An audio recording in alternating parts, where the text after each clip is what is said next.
পূর্ব প্রকাশিত এবং নতুন প্রবন্ধ মিলিয়ে অনেকগুলো প্রবন্ধ প্রকাশ করেছেন সম্মাননীয় রতন চন্দ্র সর্দার মহাশয়। এখন তিনি তার গ্রন্থটি সম্পর্কে দু চার কথা বলবেন।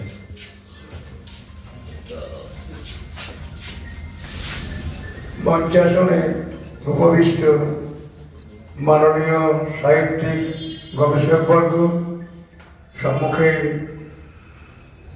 সমবেত সাহিত্য সাথী এবং সাহিত্য প্রেমিক, সবাইকে শ্রদ্ধা, প্রণাম এবং ভালোবাসা জানাই। সেতু বলতে আমরা বুঝি এক পারের সঙ্গে অপর পারের যোগাযোগের মাধ্যম।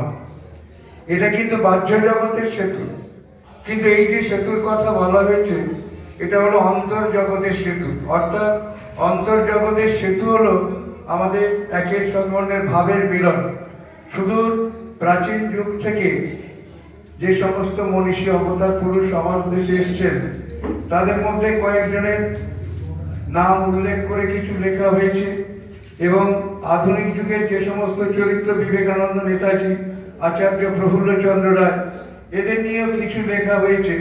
এবং প্রত্যেকের একটা উদ্দেশ্য ছিল অন্যায়, অশুভ এবং অসত্য তাদের বিরুদ্ধে সংগ্রাম করে সত্য, শুভ এবং ন্যায়কে প্রতিষ্ঠা করা। এই যে প্রাচীনকালের মানুষের সঙ্গে আধুনিক কালের মানুষের ভাবের সংযোগ, সেইটাকে সেতু নাম দিয়ে আমি প্রকাশ করার চেষ্টা করেছি। এবং যে সমস্ত প্রবন্ধগুলো এখানে উল্লিখিত হয়েছে তাদের মধ্যে সেই বিষয়টি বিশেষভাবে গুরুত্ব সহকারে আলোচনা করা হয়েছে। প্রাচীনকালের যে বিষয়, তারাও অন্যায়, অসত্য ধ্বংস করে শুভ, সত্যকে প্রতিষ্ঠা করার চেষ্টা করেছিলেন। আমাদের বেদে সে কথাও আছে, পুরাণে আছে, কিংবা উপনিষদে আছে, আমরা দেখেছি। এবং মধ্যযুগের সাহিত্যেও সেই একই কথাই বারবার উল্লিখিত হয়েছে। আদিম যুগের সাহিত্যকার যারা, তারাও সেই একই কথা বলার চেষ্টা করেছেন।